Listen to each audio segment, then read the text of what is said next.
The next slide you want to have in your pitch deck, which is going to be your second slide, is going to be that traction slide.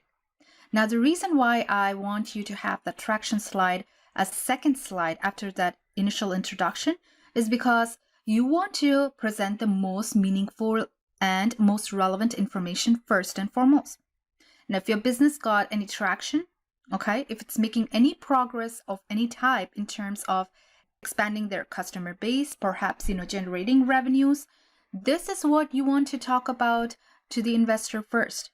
Show them how your business is working out, how your strategy is working out, how this is a successful investment opportunity. That is what the traction slide shows to an investor, how important or how potential this investment opportunity is, or how exciting, how much potential this investment opportunity has.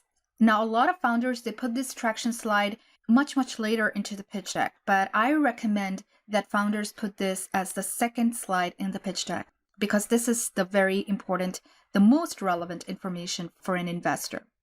So at the traction slide, you're going to explain, what your company is currently doing, all right, how far along it is. Maybe you have a prototype ready. Maybe, you have successfully done some market fit analysis. You have a customer base that's expanding, right? You have revenues. It's become very powerful if you can show you have revenues here. So visualizing it, showing it in a visual format with a graph, highlighting the important developments, those are going to be the stuff you're going to put here on the traction slide. So again, it doesn't have to be just revenues, but your growing subscriber base, your customer base, and other relevant developments that really, again, indicate to the investor that this is an investment opportunity that will work for them. Now, ideally, investors, when it comes to, how companies or startups progress, they like to see a minimum of 15% month-to-month traction. Now, you do want to use this traction slide and present that information in graphs and visual formats as much as you can, and not just the traction slide, but, throughout the pitch deck, make that a goal.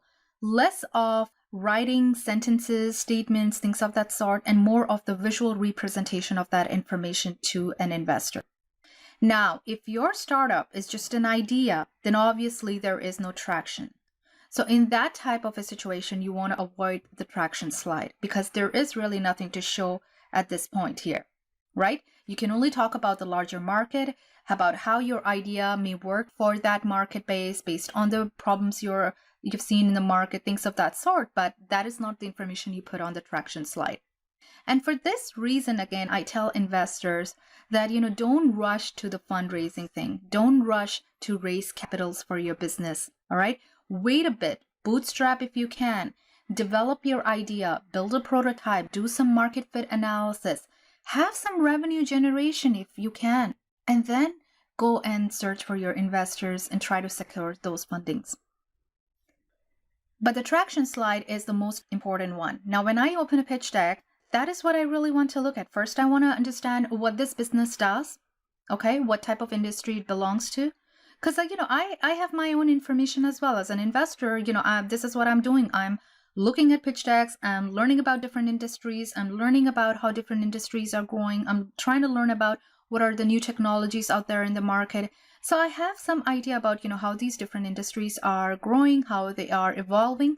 And so for me, the most important and meaningful information that will really help me understand the company as soon as possible and save me time is going to be that traction slide. So make sure that you have this and you have it as the second slide on your pitch deck, but it depends on, how far along you are in your business.